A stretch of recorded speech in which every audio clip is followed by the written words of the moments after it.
Hello, everybody. It is Friday in Pittsburgh, Pennsylvania. My name is Adam Bittner, assistant sports editor for multimedia at the Pittsburgh Post-Gazette, joined by Paul Zeise, our Post-Gazette sports columnist, to talk a little Penn State football. Paul, you're going to be new in this spot. We had Jason doing it when he was still doing his columnist coverage, but now Jason Mackey has moved into covering the Pirates again. So we're excited to have you in these videos that we're going to be doing late in the week.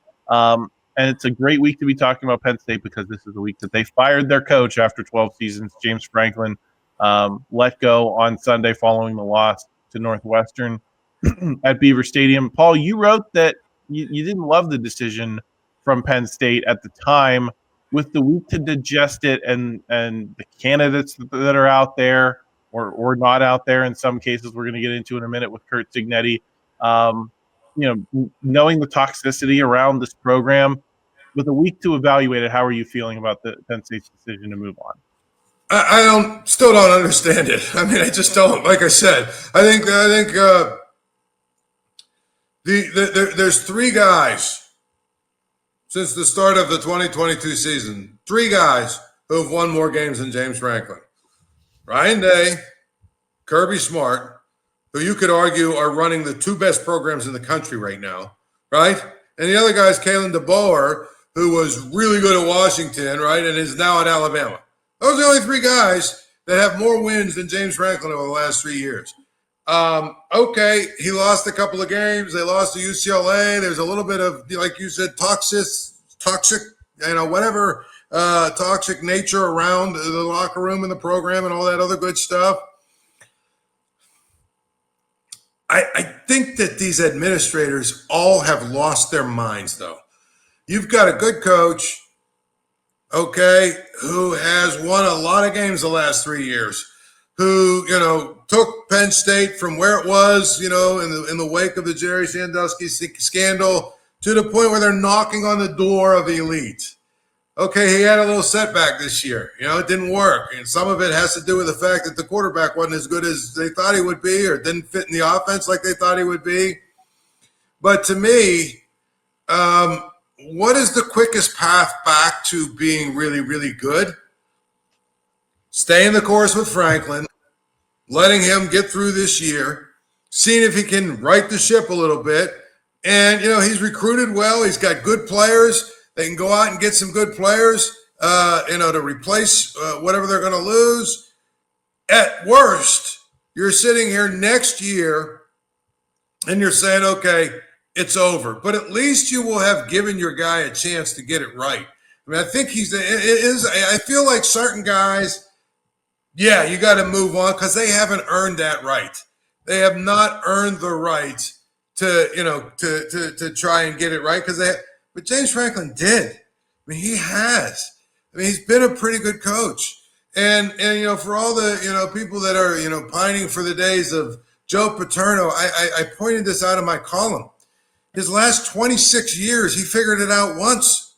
In his last 26 seasons at Penn State, where, the standard is higher, he's figured it out once. He figured it out once, 94. That was it. Every other year, guess what? He had losses to teams that he, in some cases shouldn't have lost to. He had losses to teams, the best teams on his schedule. I mean, pretty much every year he lost to the best teams on his schedule. So this next level standard that people keep trying to, tell me about at Penn State, I'm like, well, I guess what we're really talking about is the period from 1980 to 1987. That's what you're basically talking about when it comes to next level, which is kind of like the Pitt, the Pitt goofballs that think that 1975 to 1983 is, defines what Pitt is, when really, if you look from 1939 till now, pretty much Pitt has been a lot closer to mediocre or worse than anything that resembled the 1975 to 83 stretch. So my point is, you have a good coach, give him an opportunity to figure it out.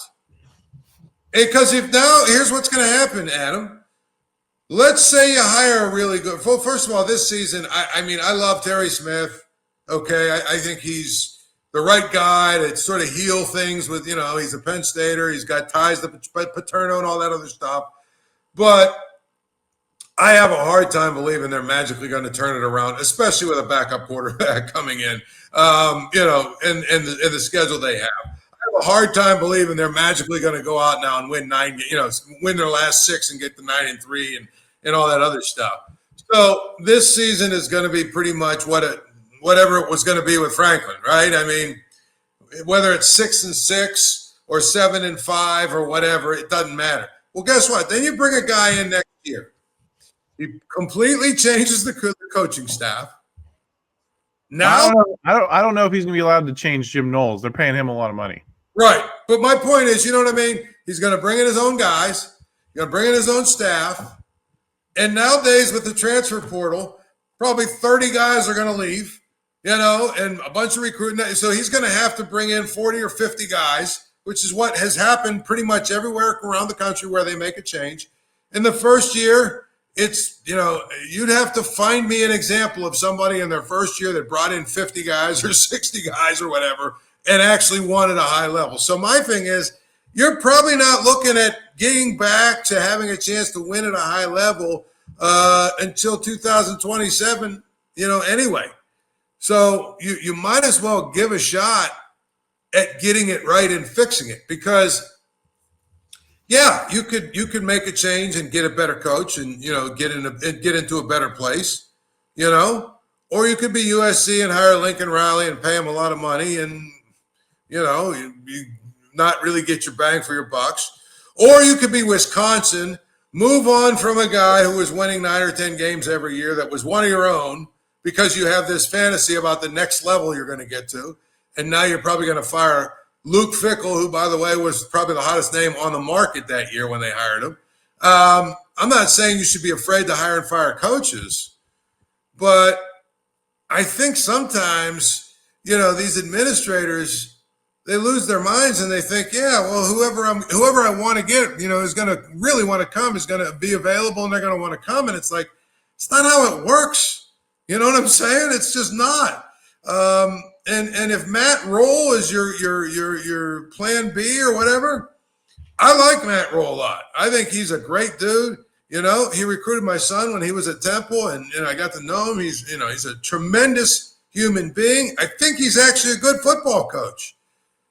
But is he any better than James Franklin? I don't know that there's evidence to suggest that. I know he's won at some places that it's tough to win at, but is he really next level kind of guy over James Franklin? I think at best he's probably the same. The only pushback I'd give, Paul, is that you mentioned that the Penn State may be deluded about the level of program that it is. I would say largest dues paying alumni association in the world. They fill stadiums the same size as the Horseshoe and the Big House at Michigan.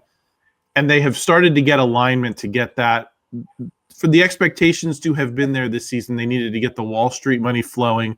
Penn State's got more CEOs of companies than any other school in the country. That money has started to flow into NIL, and it's not just in football. They obviously paid a nice little bag to get Gavin McKenna.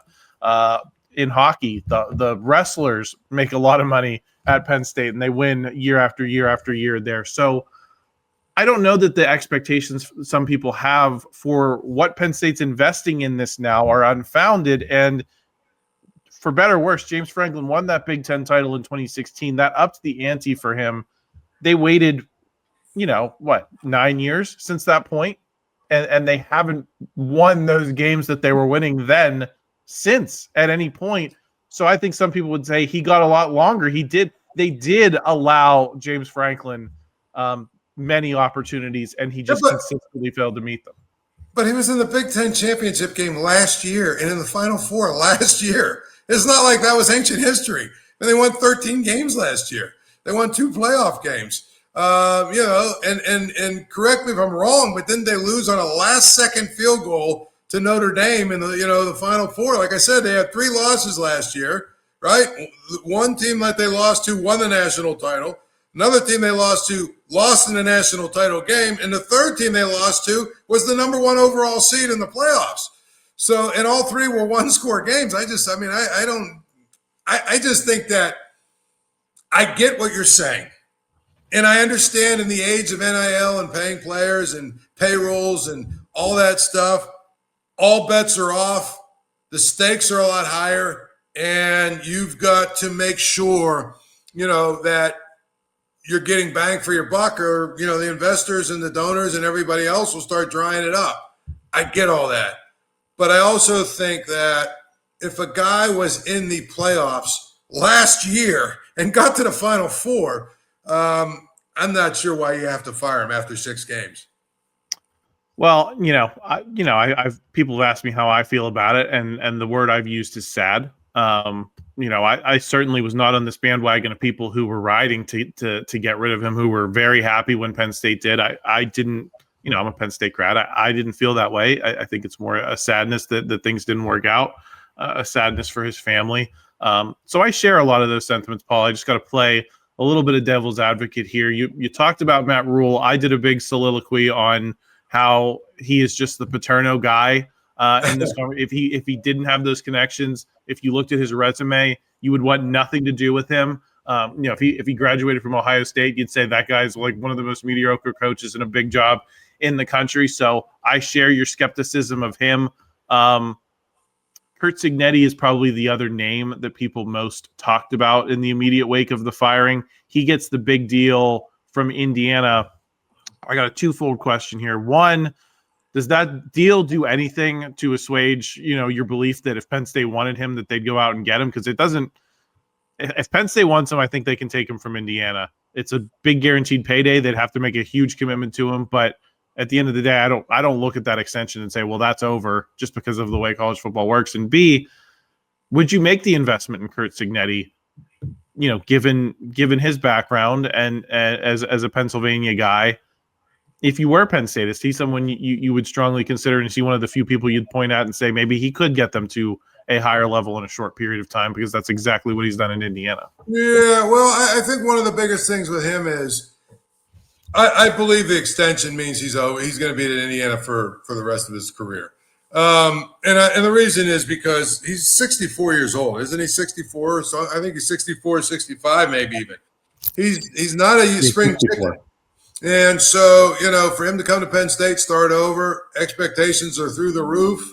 You know what I mean? Now what he's done in Indiana, they're going to build a statue to him probably by the time he's done. I guess Penn State could swoop in, but it seems like an awful lot of money. You're paying Franklin $50 million already. I can't imagine what it would cost to get Cignetti out of that contract, right? And then you have to pay him. So I think that ship has sailed. The one guy I was going to ask you about that I'm surprised hasn't popped up on all the radars, another Paterno guy, is Al Golden. I mean, he was on my list. He was on my list on Post-Gazette.com, Paul. I was just saying, hey, if we're going to go with Paterno guys, when you make these lists on these coaching searches, there's a firing or where a coach leaves. You make your initial list. You come up with what? 2 or 3 of the hot candidates that are out there. Then 2 or 3 of the guys that have ties to the school. Right. And then 1 or 2 guys that, just thinking outside the box, and you put that out there and say, hey, this is a list of potential candidates. So I just was surprised I haven't heard Al Golden's name thrown around as much. And I know it didn't work with him at Miami, but of course he got completely submarined by the sanctions and everything else that went down there. But he did a really good job at Temple. I think he really, really, really, really did an incredible job as a defensive coordinator and, associate head coach or whatever at Notre Dame. If I was going to roll the dice with a Penn State guy, I would go with him over Matt Rhule. I know, Rhule has more. I think he probably has a little bit more head coaching experience. But Al Golden, I think he did an incredible job of building Temple's program. And then Matt Rhule came in and had some success after him. Yeah, I was talking to Isaiah Maldonado, who covers Penn State for us on our Penn State video. I said if I'm picking between the two, I'd rather have Al Golden than Matt Rhule, because all the bad things you could say about Al Golden are like a decade old, and he's been around the NFL since. He's added that to his resume. You mentioned the win against Penn State in the Orange Bowl a year ago, and a lot of those wins that he masterminded as the defensive coordinator. if I have to pick a legacy guy, Paul, I'm picking Al Golden. I'm just so sick of this devotion to an era of college football that no longer exists. So much of what college football is so much against what Joe Paterno stood for. The way it's evolved with NIL and stuff and paying the players and all of this, that is that really the ethos that we're going back to in the year of our Lord 2025, to say nothing of the Jerry Sandusky scandal and the way, listen, some of these people, and it drives me crazy, Paul, and we'll get out of here after this. I just got to say this. There's an indignance still about the Joe Paterno firing. And for a lot of people, that's still all Al Golden or Matt Rhule or anyone who's ever played for Joe Paterno. That's all their candidacy is about, is they played for Joe. And I'm pissed that you fired Joe Paterno because I thought he was framed for the Sandusky scandal. And so I think that they should hire this guy because it satisfies that nerve center of where I thought Joe Paterno was wrong. So you better hire Matt Rhule. And it's not more complicated for a lot of these people than that. Or better yet, what about Terry Smith? He's another Joe Paterno guy, isn't he? Right? That's true. That's true. Yeah. Terry Smith, he's another Joe Paterno guy. I agree with you. I've always, had these arguments with Pitt people. Very similar. We need a Pitt guy. We need to hire a Pitt guy. And I always say, you know what? In my time covering Pitt, probably the two best hires that they made were Walt Harris, who was a West Coast guy, and Ben Howland, who was a West Coast guy. Neither had any ties to Pitt. That's reality. It's just like Pat Narduzzi has actually, I think, done an okay job. But my point is, he had no ties to Pitt, and you go out and get the best coach. If the best coach happens to have a diploma from the school that he's going to be coaching, that's icing on the cake. But that can't be a qualification, right? That can't be a reason why you put a guy on your list. Because I agree with you. As much as I love Terry Smith, he wouldn't be on the list probably if he wasn't a Penn Stater. Al Golden, I think, as much as I love what he did for my alma mater and Matt Rhule for that matter, and in Matt Rhule, there's even a personal connection because he, recruited my son, and my son almost went to play for him at Temple. The bottom line is it's not about those three guys, but none of them would be on the list if they didn't have Penn State on their resume. And Matt Rhule has State College High School on his resume as well. So, he's got a local angle as well. Yeah, so we'll continue to monitor that situation. Paul, thanks for joining me today. If you're new here, this is a new channel. Please subscribe. We talk about Penn State every week. So if you liked the conversation, please join us for the ride. Please like this video if you enjoyed it. Help us out in the YouTube algorithm.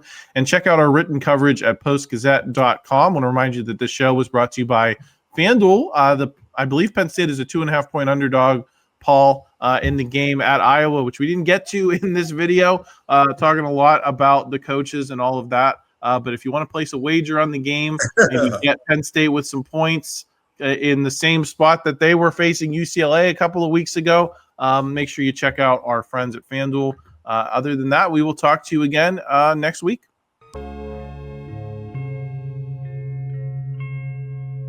Thank you for checking out this content from Post-Gazette Sports. If you watch this video on YouTube, please like the video and subscribe to our channel. For all of the sports coverage the Post-Gazette has to offer, visit post-gazette.com.